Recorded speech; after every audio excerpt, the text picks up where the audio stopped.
নমস্কার বন্ধুরা, জেনিস রয়ের কিচেনে আপনাদের সকলকে স্বাগত জানাই। আজ আমি আপনাদের সঙ্গে শেয়ার করব বলে সুস্বাদু ডিম কষা রেসিপি নিয়ে চলে এসেছি। আপনারা ভিডিওটা দেখুন। যদি ভিডিওটা আপনাদের ভালো লেগে থাকে লাইক, শেয়ার, কমেন্টের অনুরোধ রইল। আর যদি আমার চ্যানেলে আপনারা নতুন বন্ধু হয়ে থাকেন তাহলে চ্যানেলটিকে সাবস্ক্রাইব করে বেল আইকন অবশ্যই প্রেস করে দেবেন, যাতে যখনই আমি কোনো নতুন রেসিপি আপলোড করব তার নোটিফিকেশান সবথেকে প্রথমে আপনাদের কাছে চলে যাবে। তাহলে চলুন দেখে নিই আমার এই ভিডিওটি।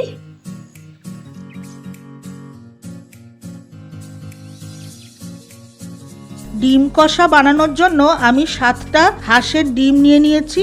ডিমগুলোর গাটা আমি চিড়ে রেখেছি।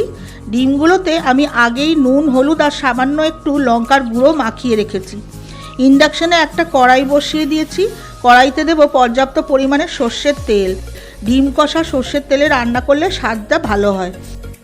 তেলের মধ্যে আমি অল্প একটু নুন দিয়ে দেব। তেল গরম হয়ে গেছে, আমি এক এক করে ডিম দিয়ে ভেজে নেব। হাঁসের ডিমগুলো আমি হালকা ভাজবো, কারণ ডিম যদি কড়া করে ভাজা হয় তাহলে ডিমের সাদা অংশটা শক্ত হয়ে যায়, তখন খেতে ভালো লাগে না।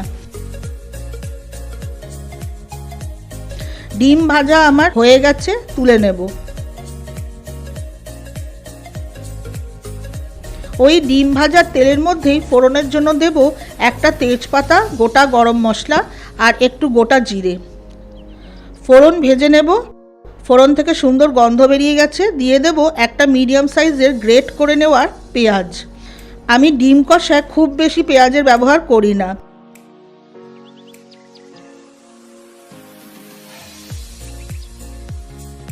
পেঁয়াজটা কষাতে কষাতে দেব 2 টিস্পুন আদা বাটা আর 1/2 টিস্পুন রসুন বাটা। আমি ডিম কষাতে রসুনটা একটু কম ব্যবহার করি। পেঁয়াজ বাটা, আদা, রসুন বাটা সব একসঙ্গে কষিয়ে নেব।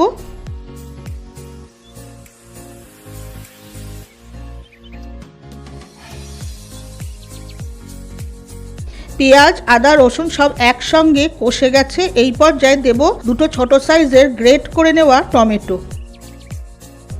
একটু ধনেপাতার স্টেম আর 2টো কাঁচা লঙ্কা বাটা। আমি 4টে ধনেপাতার স্টেম আর 2টো কাঁচা লঙ্কা একসঙ্গে বেটে নিয়েছি। নাড়িয়ে চাড়িয়ে কড়াই কভার করে মশলা কষিয়ে নেব। কভার খুলে দেখে নেব, মশলা প্রায় কষে এসেছে। এই পর্যায়ে দিয়ে দেব স্বাদ অনুসারে নুন, 1 টিস্পুন হলুদ গুঁড়ো, 1 টিস্পুন কাশ্মীরি লাল লঙ্কার গুঁড়ো আর 1 টিস্পুন ধনে গুঁড়ো। একসঙ্গে আবারও মশলা মিশিয়ে কষাবো।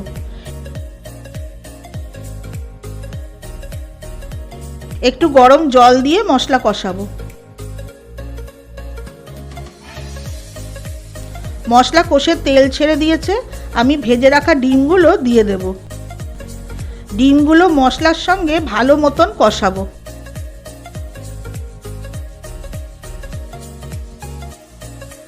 একটু গরম জল দিয়ে ডিম মশলার সঙ্গে কষাবো।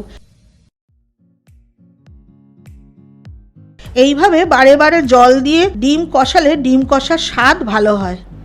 দিয়ে দেব টেস্ট ব্যালেন্স করার জন্য একটু চিনি।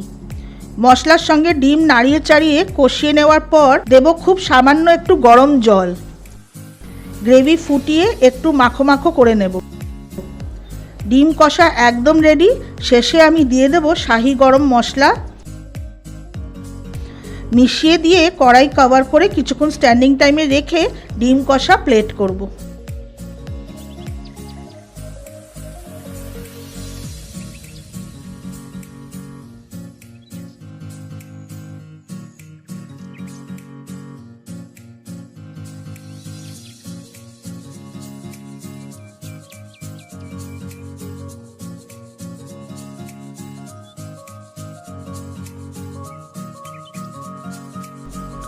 আপনারা ভিডিওটা দেখুন। যেভাবে আমি সুস্বাদু ডিম কষা আপনাদের রান্না করে দেখালাম, ঠিক একইভাবে আপনারা এই রেসিপিটা একবার আপনাদের বাড়িতে রান্না করে খেয়ে দেখুন, আপনাদের অসাধারণ লাগবে। এই রকম নানা ধরনের রেসিপির জন্য আপনারা আমার চ্যানেলের সঙ্গে যুক্ত থাকুন। আর আগের ভিডিওটি দেখার জন্য ডান দিকে থাম্বনেইলে ক্লিক করুন।